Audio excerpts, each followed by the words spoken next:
Selamat pagi anak-anak. Pagi. Sebelum memulai pelajaran, mungkin Bapak akan membuka dulu. Assalamualaikum warahmatullahi wabarakatuh. Waalaikumsalam warahmatullahi wabarakatuh. Sebelum kita memulai pelajaran, lebih baiknya kita membaca doa kepada ketua kelas. Kami persilakan untuk memimpin doa. Ya, udah berdoa mulai.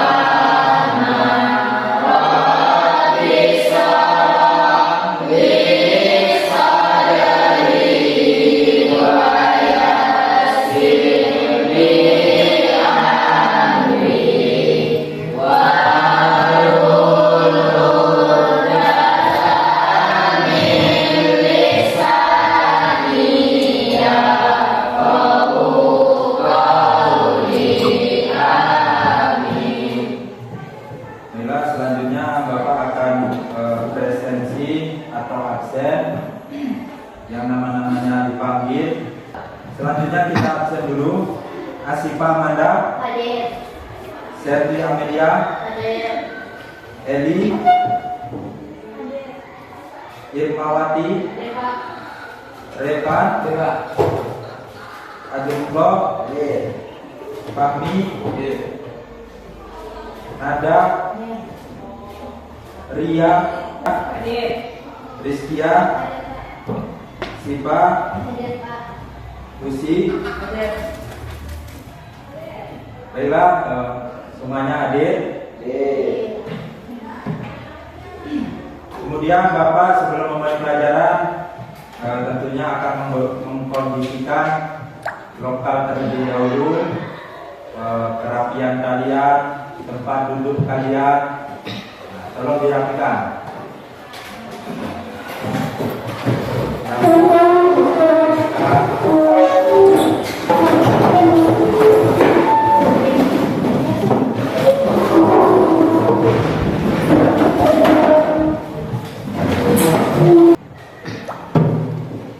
Sebelum kita mulai pelajarannya, Bapak akan mengkondisikan kelas kalian terlebih dahulu, kemudian pakaian kalian apakah sudah rapi.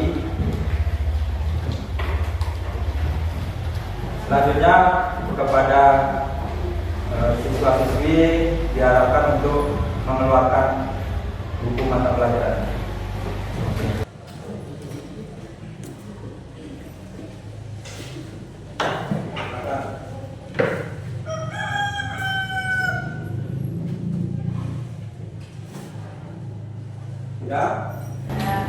Sudah semuanya?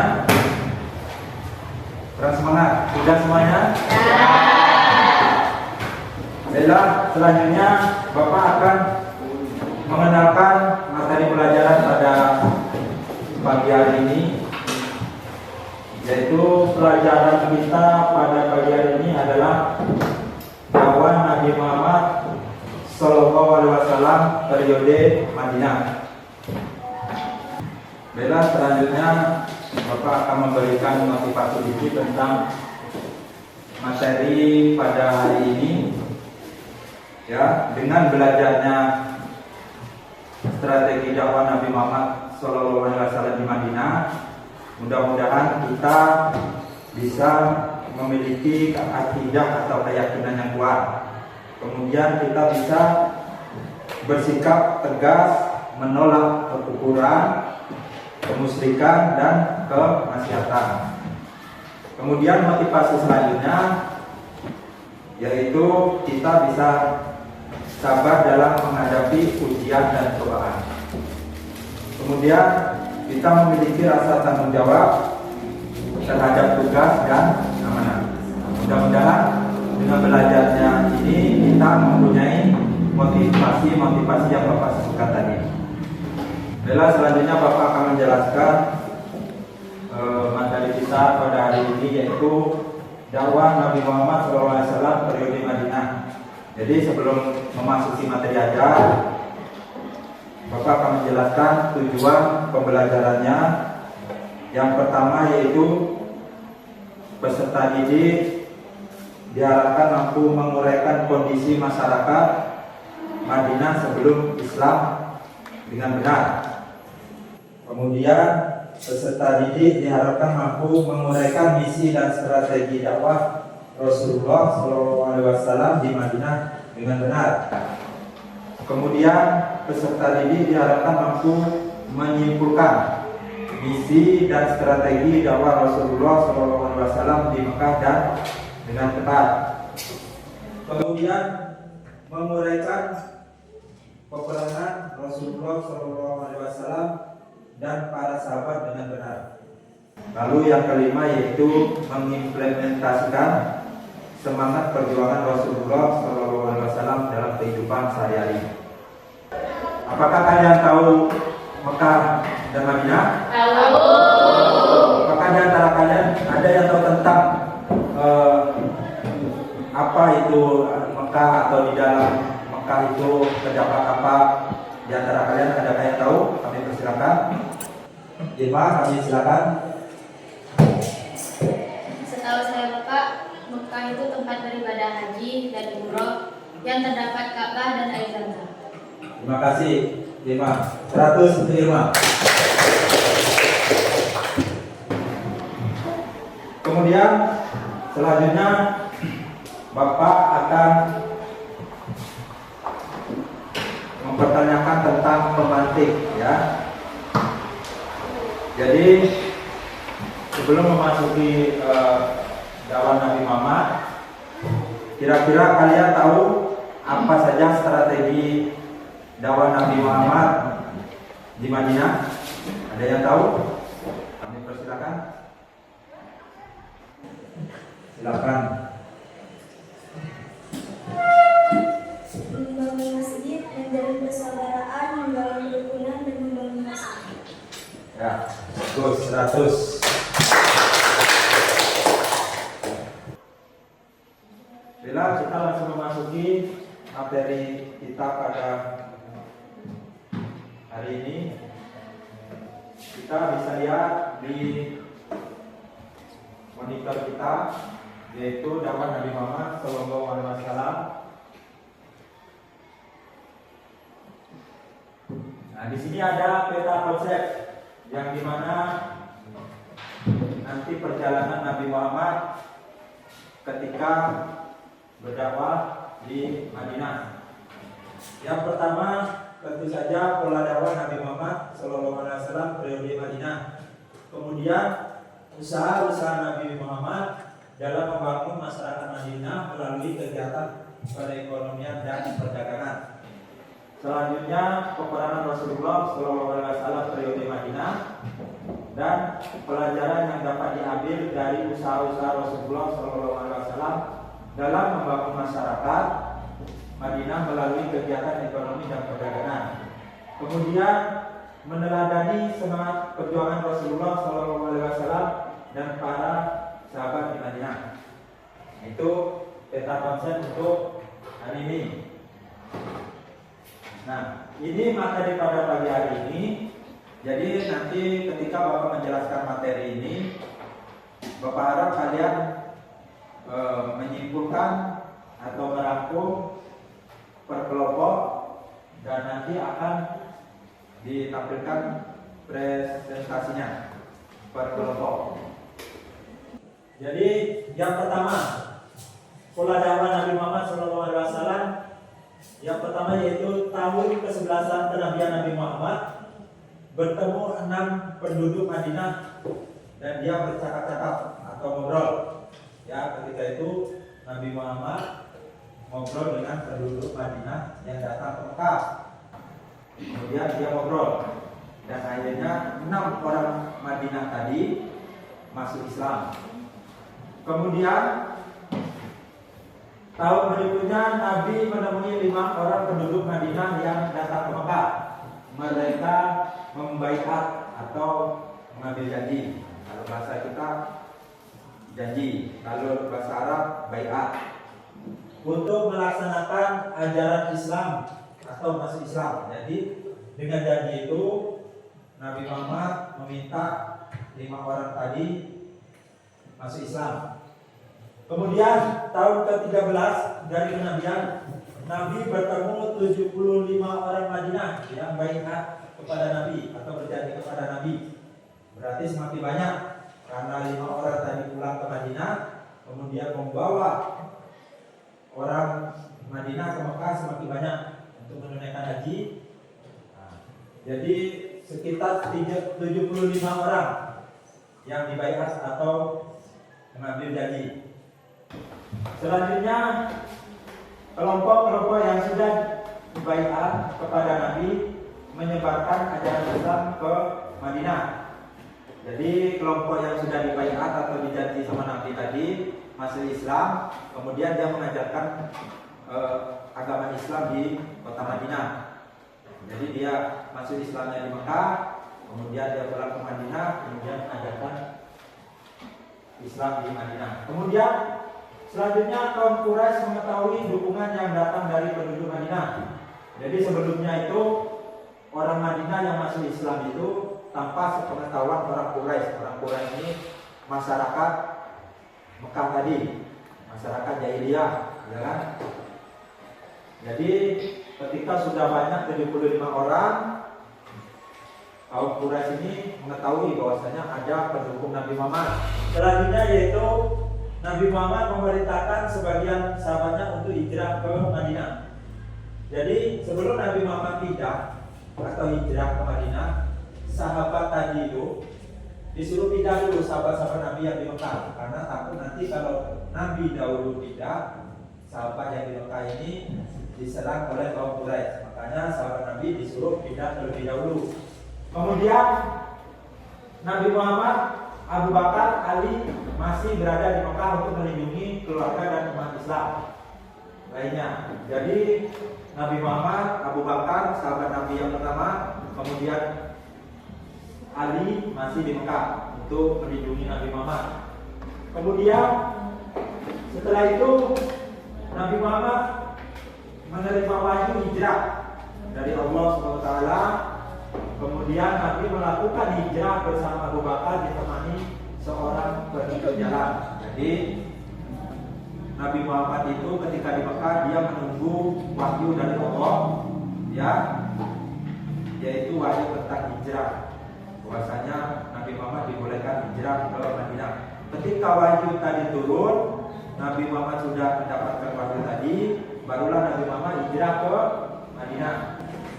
Kemudian Nabi hijrah setelah selamat dari kepungan kaum Quraisy yang akan membunuhnya. Jadi ketika Nabi Muhammad mau hijrah, di rumahnya tadi itu, di rumah Nabi Muhammad sudah dikepung oleh penduduk Quraisy tadi. Nah, jadi ada 12 suku kaum Quraisy mengepung rumah Nabi Muhammad supaya tidak pindah ke Madinah. Nah, dikepunglah rumah tadi sama kaum Quraisy. Nah, kaum Quraisy ini dia mempunyai 12 suku, ya. Kenapa dikepung 12 suku? Karena kalau satu suku dia takut disalahkan. Makanya kalau kedua belah suku tadi tidak ada yang menyalahkan. Ketika dikepung, sebelumnya di rumah Nabi Muhammad itu ada Ali, ada Abu Bakar, ada Nabi Muhammad, ya. Nah, apa kata Nabi Muhammad kepada Ali? Ali, kamu menggantikan saya di tempat tidur karena kaum Quraisy ingin membunuh saya. Dan Nabi Muhammad dengan Abu Bakar akan melakukan perjalanan hijrah. Jadi si Ali tadi menggantikan Nabi di tempat tidur Nabi. Kemudian Nabi hijrah dengan Abu Bakar. Ketika kaum Quraisy mengepung rumah, masuk rumah, dikira Nabi yang tidur. Nah, ternyata sahabat Nabi yaitu Ali bin Abi Thalib. Nah, jadi ketika dibuka selimutnya, ternyata sahabat Ali kaum Quraisy tidak jadi membunuh Nabi tadi. Akhirnya Nabi Muhammad selamat dari kepungan kaum Quraisy. Kemudian langkah strategis yang dilakukan Nabi Muhammad SAW dalam menjalankan dakwah di Madinah adalah membangun masjid. Nah, untuk pertama kali Nabi Muhammad itu sampai di Madinah, yaitu membangun masjid. Nah, bagaimana cara Nabi Muhammad menentukan lokasi masjid tadi? Jadi ketika Nabi Muhammad mau sampai ke Madinah, orang Madinah ini sudah kumpul, ya, kumpul ingin menyambut Nabi Muhammad. Ketika dari kejauhan Nabi Muhammad sampai, kaum Madinah, masyarakat Madinah ini menyambutnya dengan selawat badan.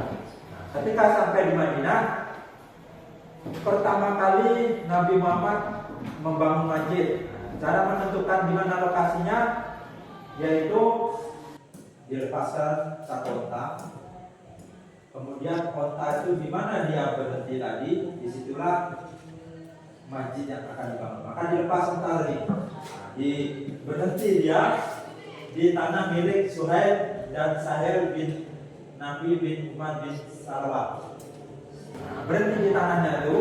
Nah, di tanah itulah Nabi Muhammad membangun masjid, ya. Nah, kemudian apa manfaat Nabi Muhammad membangun masjid di Madinah? Pertama yaitu untuk musyawarah. Jadi kalau zaman dulu, zaman Nabi, kalau musyawarah di dalam masjid, ya. Jadi masjid bisa untuk bermusyawarah tentang agama atau tentang kehidupan sehari-hari. Kemudian untuk menuntut ilmu, berarti untuk mengaji, ya kan? Atau menuntut ilmu agama.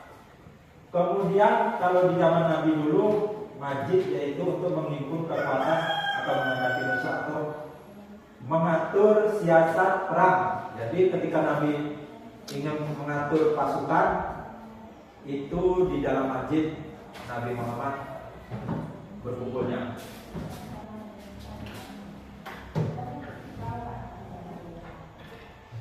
Nah, mungkin itu materi yang dapat Bapak jelaskan. Baiklah, Bapak selanjutnya akan melakukan explaining, ya. Nanti kalau Bapak menyebutkan tepuk tangan satu, maka tepuk tangan satu. Bapak contohkan, tepuk tangan satu, empat. Tepuk tangan satu, tepuk tangan dua, tepuk tangan tiga, tepuk tangan empat.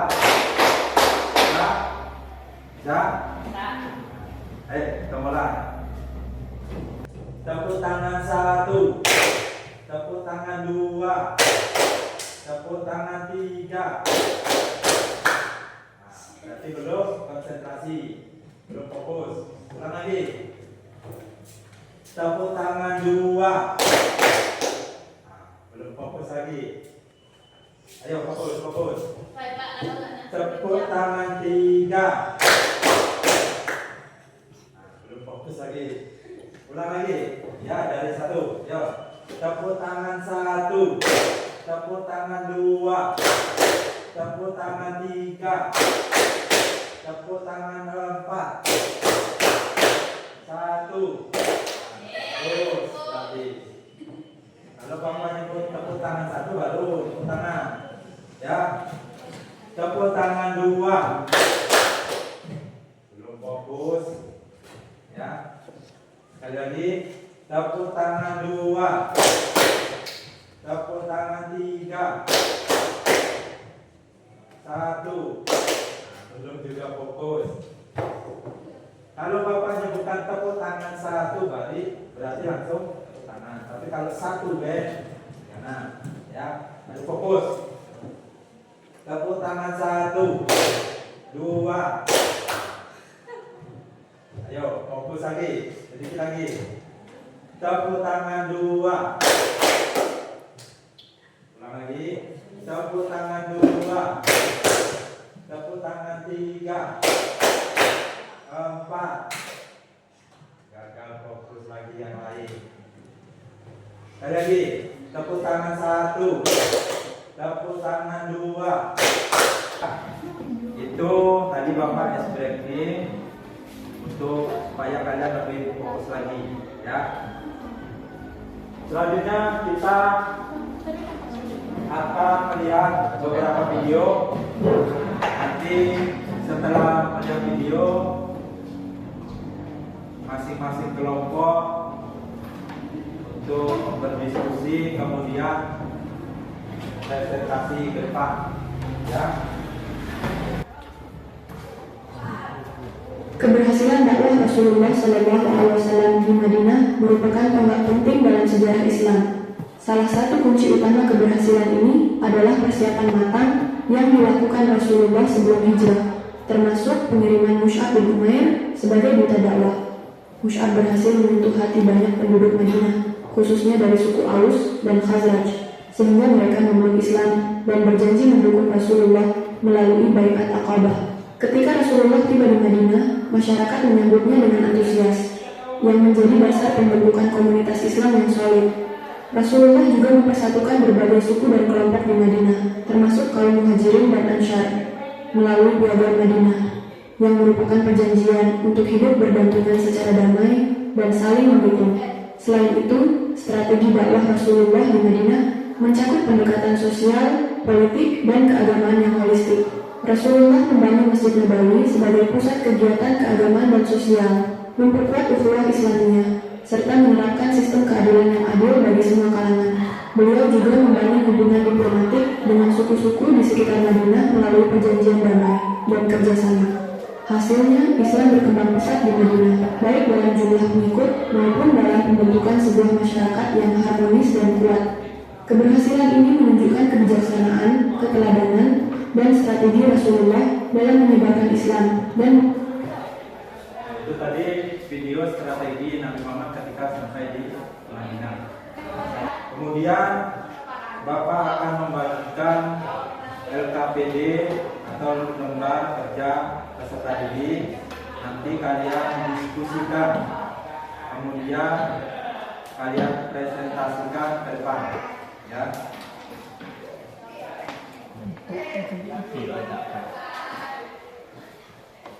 Untuk kelompok 1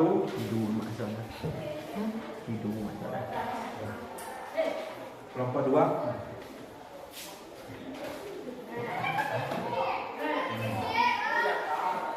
kemudian kelompok 3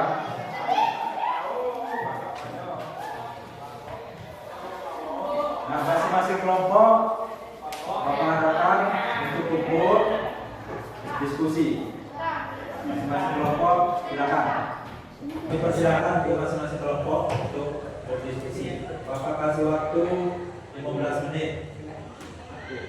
Silakan. Per kelompok.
Persilakan untuk kelompok 1 tampil ke depan.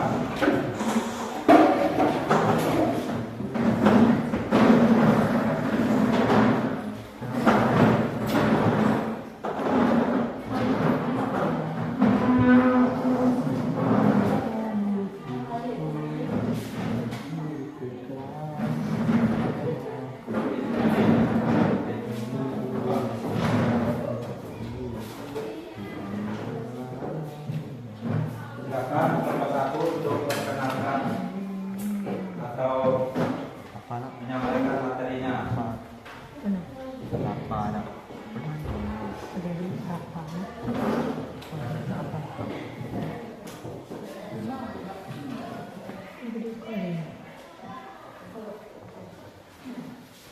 Assalamualaikum warahmatullahi wabarakatuh. Waalaikumsalam warahmatullahi wabarakatuh. Kami dari kelompok 1 berjumlah 5 orang akan membahas tentang materi kondisi masyarakat Madinah sebelum datangnya Islam yang akan dijelaskan oleh saudara kita. Adanya dipersilakan.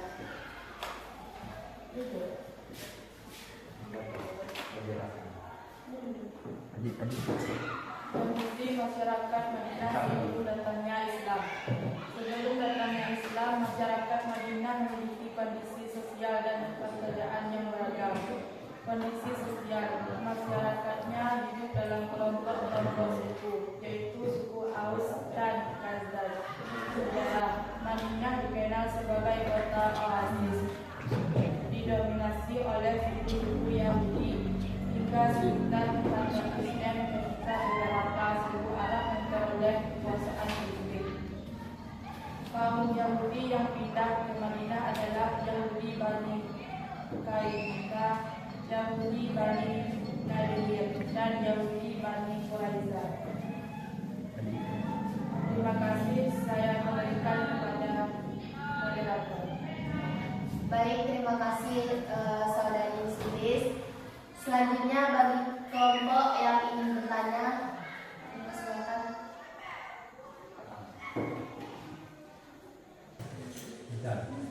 Jelaskan apa saja kepercayaan masyarakat Madinah sebelum Islam datang. Baiklah, saya akan menjawab dari kelompok 2. Kepercayaan masyarakat Madinah sebelum Islam datang yaitu sebagian besar masyarakat Madinah beragama Yahudi, Nasrani, serta agama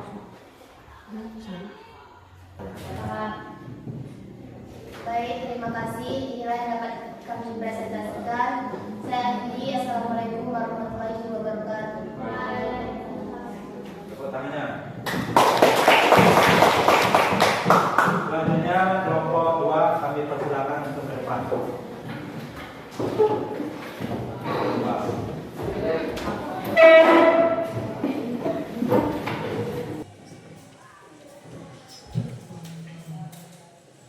Ayo, mulai. Assalamualaikum warahmatullahi wabarakatuh. Waalaikumsalam warahmatullahi wabarakatuh. Kami dari kelompok 2 yang berjumlah 6 orang akan membahas tentang faktor-faktor penyebab Nabi Muhammad SAW hijrah ke Madinah yang akan dijelaskan oleh saudari kita Tika. Faktor penyebab Nabi Muhammad SAW hijrah ke Madinah. Nabi Muhammad SAW hijrah ke Madinah karena berbagai faktor, di antaranya perlawanan kaum kafir Quraisy, perintah Allah Subhanahu wa taala, kesedihan atas meninggalnya istri dan anak, mencari tempat hidup yang lebih baik, mendapat. Terima kasih atas kelompok yang sudah ditanya. Kalau ada kata yang salah saya akhiri. Wassalamualaikum warahmatullahi wabarakatuh.